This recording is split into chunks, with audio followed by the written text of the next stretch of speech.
Have you ever felt that the older you get, the more precious silence becomes? Especially after turning 70, when the noise of the world no longer excites you the way it used to, and your inner world begins to take precedence over everything external. You no longer seek crowded gatherings or loud conversations. Instead, you crave peace, order, and emotional safety. But in the eyes of others, this shift may be misunderstood. They might say, "You've changed. You're becoming cold." Or worse, "You're too selfish in your old age." But let me offer a different perspective. What if this growing inclination towards solitude is not a sign of decline, but a form of maturity? What if it's not distance, but discernment? Not withdrawal, but wisdom? As we enter the final chapters of our lives, there are certain things we must learn to protect, not out of fear or scarcity, but out of reverence for the life we've built and the peace we've earned. Because not everything can or should be given away freely. And sometimes, the most dangerous losses come not from what is taken from us, but from what we give too easily without discernment. This video is about 3 sacred things you should think twice about lending to others once you're in your 70s or 80s, not because you don't care, but because you care enough to preserve what truly matters. These insights come from both lived experience and timeless wisdom, especially the Stoic tradition, which teaches us to cultivate inner peace, protect our autonomy, and live with quiet dignity, regardless of external circumstances. So whether you're already well into your golden years, or just beginning to see the value of stepping back from the noise, I invite you to stay with me through this video. Because what you'll learn isn't just about protecting your wallet or your time. It's about protecting your peace, your independence, and your self-respect. These 3 treasures are the pillars of a meaningful old age. And once you learn to protect them wisely, you'll discover that aging doesn't have to mean loss. It can mean freedom. Secret 1. Do not give away what brings you joy too easily. The Stoic art of valuing without attachment. Imagine this. You're in your late 70s. You've spent a lifetime building a small world that brings you comfort. Perhaps it's a vintage guitar, a library of worn but cherished books, a meticulously tended rose garden, or simply a quiet corner in your home where the morning light hits just right. These are not just things. These are extensions of your spirit. They hold stories. They hold your peace. Now picture someone, maybe even a loved one, asking to borrow or take one of these treasures. What do you say? For many elders, the instinct is to give. "I won't need it much longer," you might whisper to yourself. Or worse, you might think it's selfish to keep this when someone else wants it. But here's a truth the Stoics would gently remind you of. To live well is to value wisely. And that means knowing what not to give away. Seneca once wrote, "We should give as we would receive, cheerfully, quickly, and without hesitation, but only when it does not compromise our virtue or peace." Giving is beautiful, yes, but not all giving is wise. Sometimes it's an act of self-erasure dressed in the costume of generosity. Old Mr. Raymond, 82, once had a handcrafted wooden clock, his father's legacy. It ticked gently in his living room, a metronome to his solitude. One day his grandson visited and, enchanted by the clock's old-world charm, asked to take it back to college. Mr. Raymond hesitated, but felt embarrassed to say no. The clock left the house that weekend. Within a month it was broken, carelessly handled during a dorm move. Mr. Raymond didn't scold, but inside, something cracked along with that clock. It wasn't just wood and springs, it was the silence of his afternoons, the memory of his father's hands. Here's the Stoic principle at play. When you give away something precious without discernment, you risk giving away a part of your own peace. And in old age, peace is no longer optional. It is your currency. It's not about becoming selfish or hoarding possessions. It's about understanding the quiet power of emotional anchors. The book you reread every autumn, the teacup with its chipped edge but perfect grip. These things don't just fill space, they fill your soul. And when others don't value them as you do, it's not malice. It's simply a difference in perception. A Stoic doesn't blame others for what they can't see, but the Stoic does learn to guard what matters, firmly, quietly, without apology. So, how do we practice this wisdom? First, reflect. Ask yourself, does this object bring me calm? Is it tied to a memory that nourishes me? If the answer is yes, you don't need a further reason to keep it close.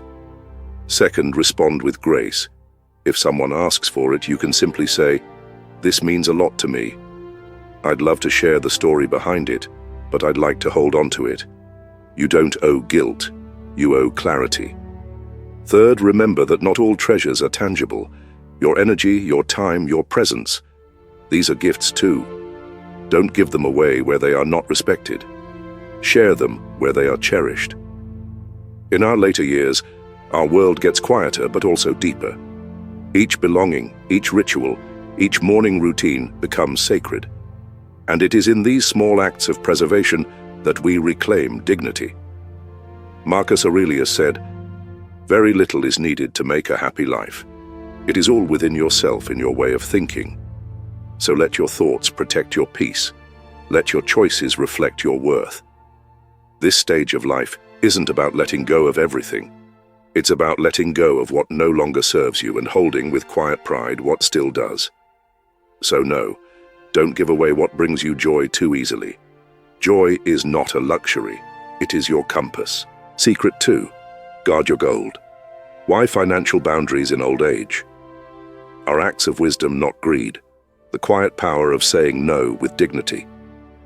Imagine spending 40 or 50 years of your life waking up at dawn, punching in at work, skipping vacations, budgeting every penny just so that when you retired, you could breathe freely for once.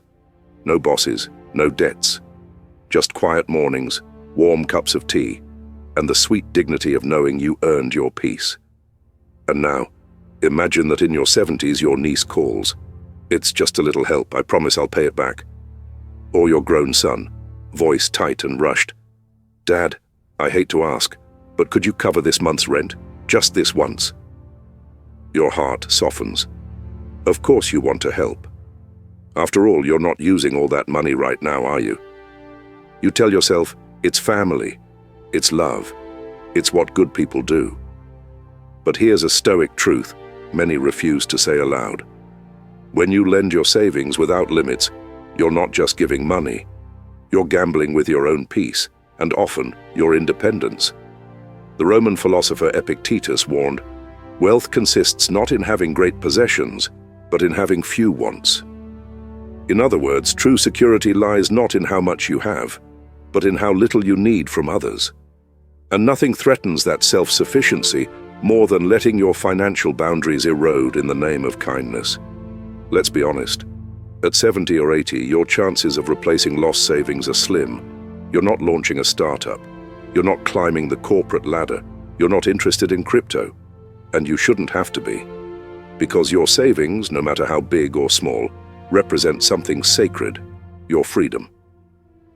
Mr. Harold, an 81-year-old former mechanic from Oregon, had a modest retirement fund. He had raised 3 children, all with different financial habits. One day, his youngest daughter asked for $10,000 to start a small business. "I'll pay it back in a year," she swore. Harold, reluctant but proud of her ambition, agreed. 3 years passed. The business failed. The daughter moved out of state. The money, gone. But worse than the money was what Harold lost inside, his sense of safety, the ability to go to the doctor without checking his bank balance, the comfort of knowing he'd never be a burden to anyone. That invisible security blanket ripped. And he never said anything, because shame, like mold, grows in silence. Here's what many elders forget. Money is never just money. At this stage of life, it symbolizes something far greater, dignity. It is your shield against dependency, your cushion against emergency, your quiet yes to a dinner out, a visit to the lake, a warm coat for winter. It allows you to live by your own choices, not someone else's charity. Now, this isn't a call to hoard wealth or harden your heart. It's a call to discernment. So how can you be both generous and wise? 1. Create your financial circle of protection. Think of your savings as a garden. You don't invite everyone to pick the roses. You fence it, tend to it, and only open the gate to those who truly understand its worth. That garden is your effort, your patience, your trade-offs over decades. Protect it with the same care. Be clear. Set a firm limit for what is sacred, what is never to be touched. That might be your healthcare fund, your monthly expenses, or enough to live 3 years without help.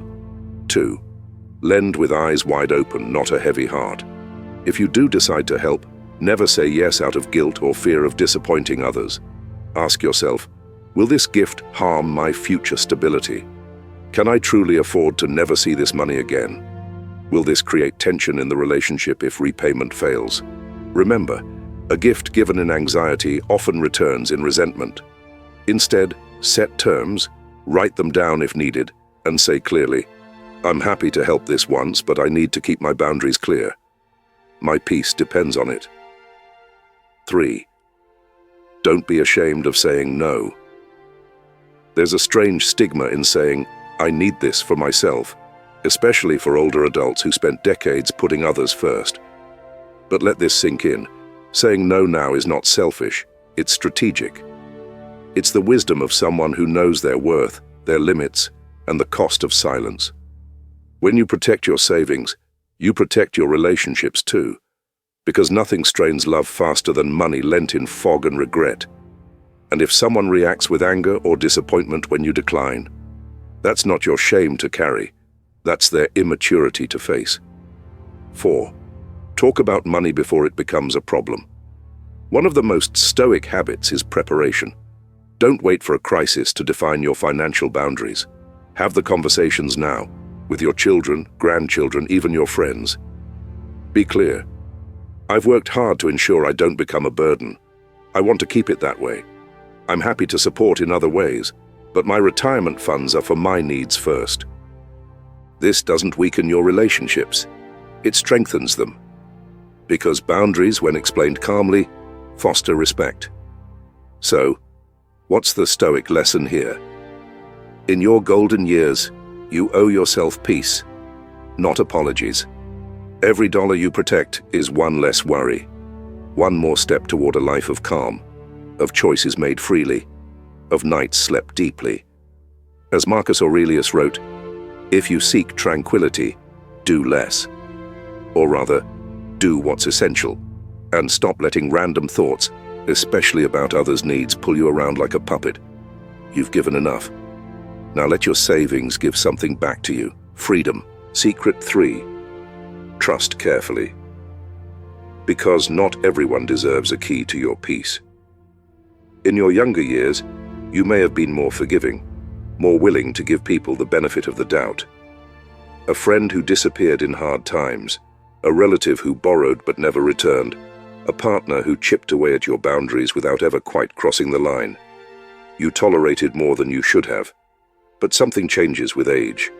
At 70, at 80, every emotional wound seems to cut deeper and heal slower.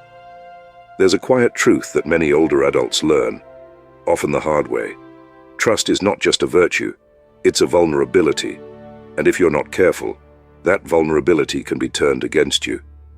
Take the story of Mrs. Lillian, a retired teacher in her 70s, living peacefully in Arizona. After her husband passed away, she found herself drawn to a new friend at church. He was charming, always attentive, and had a way of making her feel seen again. At first it was casual lunches, help around the house, small gifts exchanged. Then came the requests, a small loan, access to her car, help with paying a legal bill, all done gently, with sweet words and smiles. By the time Lillian realized what was happening, it was too late. She'd lost several $1,000s, not just in cash, but in something even more valuable, her sense of safety, her ability to trust her own judgment. In the Stoic tradition, trust is not given lightly. Epictetus teaches us that we must know a person's character before placing our emotional well-being in their hands. First, know what a person is capable of. Then decide what they are worthy of receiving from you. Modern life often romanticizes unconditional trust. But the truth is, there is nothing stoic or wise about trusting recklessly, especially when your emotional reserves are fewer, your tolerance for chaos lower, and your desire for peace greater. So, what does wise trust look like? 1. Trust should be earned, not assumed. We tend to trust people based on roles. He's family. She's from church. They've been around a long time. But roles are not the same as reliability. People can hold titles, friend, neighbor, even child, and still fail you. The Stoic approach asks us to observe behavior, not labels. Look at how someone responds in difficult moments. Do they respect your boundaries? Do they speak truth, even when it's uncomfortable? Do they show up without needing something in return? Let trust be a quiet reward you give, not a door you leave swinging open. 2. Emotional self-sufficiency is the first guardrail. The more dependent you are on someone, for company, for advice, for validation, the more vulnerable you become. Stoicism reminds us to find stability within, not without. Marcus Aurelius wrote, "You have power over your mind, not outside events. Realize this, and you will find strength." When trust begins with emotional self-reliance, you're less likely to become entangled in manipulative dynamics. You can offer connection without fear of collapse if it's withdrawn. Ask yourself, if this person disappeared tomorrow, would I still feel grounded? If the answer is no, pause, breathe, recalibrate. 3. Set clear boundaries, even with good people. Here's something most people won't say aloud. Not every nice person is trustworthy. Someone can be well-meaning and still overstep. A family member may love you and still take advantage of your generosity. A kind friend may start relying on you in unhealthy ways. Trust is not about opening your heart to everyone. It's about choosing who gets a seat at your fire and who stays at the gate. You don't need to justify your boundaries. You simply say, "This is what I'm comfortable with. I hope you understand." And if they don't, that's information. The Stoic does not explain their dignity. They uphold it calmly. 4. Protect your peace like a priceless heirloom. Your inner calm is hard-won. You've weathered grief, raised children, navigated decades of uncertainty. By now, you've earned the right to peace. But trust given to the wrong person can shatter that peace. Fast. Manipulation, gossip, broken promises, these are not just annoyances in old age. They're intrusions on your healing. So ask yourself, does this relationship nourish me or drain me? Does this person leave me feeling calm or confused? Your nervous system knows. Your breath knows. Trust that. 5. Trust yourself. First. Here lies the root of it all. Often, when elders give trust away too quickly, it's because they don't fully trust themselves. To say no, to be alone, to disappoint someone. But you must believe this. You are enough. You are wise enough to know what you need. You are strong enough to walk away from what doesn't feel right. And you are still allowed to protect your energy, no matter your age, your history, or your heart's softness. As Seneca wrote, "No man can have a peaceful life who only seeks comfort from others." So if you find yourself second-guessing a decision, if your heart whispers something's off, even as someone smiles at you, listen. Not everyone deserves your trust. But you deserve peace, dignity, and friendships that uplift, not deplete. And that starts with one courageous act, guarding your heart like the treasure it is. Because in your later years, your serenity is no longer negotiable. It is sacred. What remains when the years peel away the noise, the titles, the busyness of youth? When the career is long over, when children have grown into lives of their own, when the phone no longer rings as often, and the calendar is blessedly blank, we are left with something both fragile and precious, ourselves. In the quiet of old age, it becomes clear that the greatest treasures are not made of gold, but of spirit, inner peace, self-respect, and the freedom to live on one's own terms. But here's the paradox. These treasures, though internal, are constantly threatened by external demands. A request here, a favor there, a subtle pressure to give, to yield, to remain silent, for the sake of politeness, family, or appearances.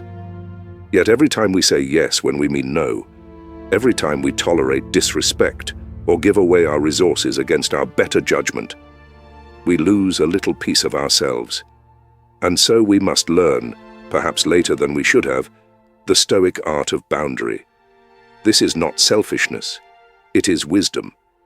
The world often mistakes self-protection for coldness. But as Marcus Aurelius once wrote, the best revenge is not to be like your enemy. And in that same spirit, the best defense against chaos is not anger, but clarity. You are no longer required to please everyone. You do not need to explain why you'd rather spend an afternoon reading than attending a noisy gathering. You do not owe your time, your energy, or your peace to anyone who does not honor it. Let that truth settle into your bones. Because at this stage of life, it's no longer about proving anything. It's about protecting what truly matters, your serenity, your independence, and your dignity. Imagine your soul as a quiet garden. You've tended it for decades, through storms of grief, winds of change, and seasons of labor. You've pulled weeds, planted seeds of joy, endured droughts of loneliness. And now, finally, the blooms have come. Would you leave the gate open to just anyone? Would you let careless feet trample the roots you've nurtured? Of course not. So be selective, not bitter but discerning. Be kind, but not at the cost of your own well-being. Give, but not from depletion. This is the Stoic way, not to harden the heart, but to guard it. Not to close off life, but to live it with intention and discipline. And yes, boundaries may disappoint others. Your refusal to lend money might be called stingy. Your desire for solitude might be misunderstood. Your insistence on self-respect might be labeled stubborn. Let them talk, because there is something more important than others' comfort, your own truth. Only you know what it's taken to arrive at this stage. Only you know the strength it took to forgive, to rebuild, to survive. You don't have to justify your peace. Stoicism doesn't ask us to be perfect, only present. It invites us not to withdraw from life, but to meet it with calm and clarity, to live deliberately, not reactively. And if that means saying no more often, if that means letting some relationships fade, if that means choosing quiet mornings over crowded rooms, then so be it. Because the Stoic does not chase noise. The Stoic cultivates depth. And what you are cultivating now, after all the years, is not power, status, or approval. It is something far more profound, a life that belongs fully to you. So here, at the close of this reflection, I invite you to ask one gentle question. What do I truly need to protect in this season of my life? Maybe it's your time. Maybe it's your emotional balance. Maybe it's your savings, your space, or simply your right to do nothing on a Tuesday afternoon. Whatever it is, it matters. It is sacred, and it deserves your guardianship. Because when we protect what's most precious inside us, we don't become smaller, we become truer.